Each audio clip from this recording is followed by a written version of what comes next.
This week we study the portion of Vayeitze. At the beginning of the portion we read about how Jacob left his hometown and traveled towards Haran, the home of his uncle Laban. Here is how the Torah describes his journey. Yaakov left Beersheba and went towards Haran. The commentators ask, why does the Torah bother to tell us the place of his departure? After all we care to know is where he went to. Also, when you say that someone is traveling towards Haran, for example, you assume that he leaves the town where he stayed for, and that's where he lived, in Beersheba. And so it's seemingly this is superfluous. There is no benefit, there is no new teaching by telling us that Jacob left Beersheba. This is Rashis Question. Let's read it in Rashi's translated question and then Rashi's answer.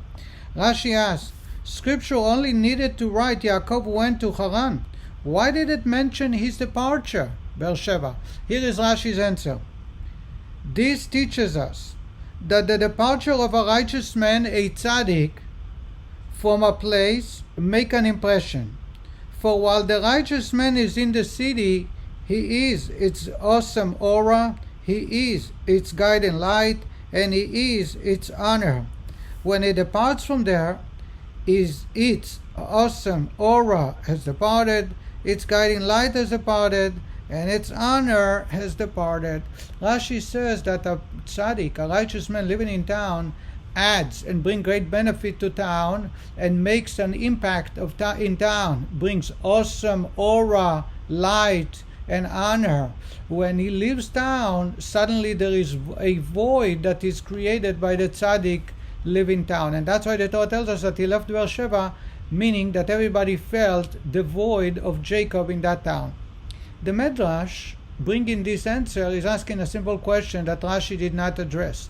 The Medrash is asking, why is it the Torah telling us that when Jacob left, the aura, the light, the honor of town is gone, since there are two other righteous people who live in town. In Beersheba, Isaac and Rebekah, Yitzchak and Rivka, still lived in town, and they were at least as righteous as Jacob. How come the Torah tells us that when Jacob left, its aura, its light, and its honor is gone? The Medrash goes on to say that there is no comparison between a town that has few tzaddiks versus a town that has only one. So when Jacob left, even though there were two more left, Isaac and Rebekah, still it wasn't as much as when Jacob was there. Rashi did not address this question, says the Rebbe, because Rashi was looking at it totally different. Rashi was under the impression, Rashi accepted that Jacob was very active in town to influence people to do good. And that's how he impacted town to add aura, light, and honor. Yitzchak and Rivka, Isaac and Rebekah, on the other hand, did not get involved socially in town.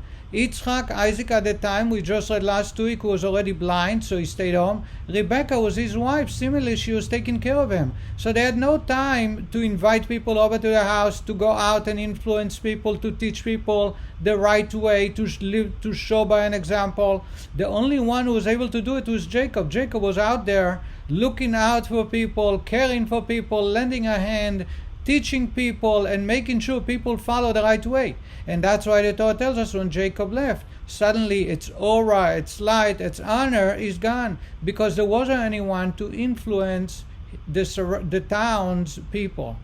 And for me, the lesson is just like my great-great-grandfather Jacob, when he was able to, he was out there influencing people and not just staying home to take care of himself and his own family. We need to care of our surrounding, get involved in town, get sociable. Of course, with the social distancing of our current situation, caring for our health comes first, but at the same time to care for other people's well-being and proper conduct, and be there as a living example of the way we should be conducting ourselves.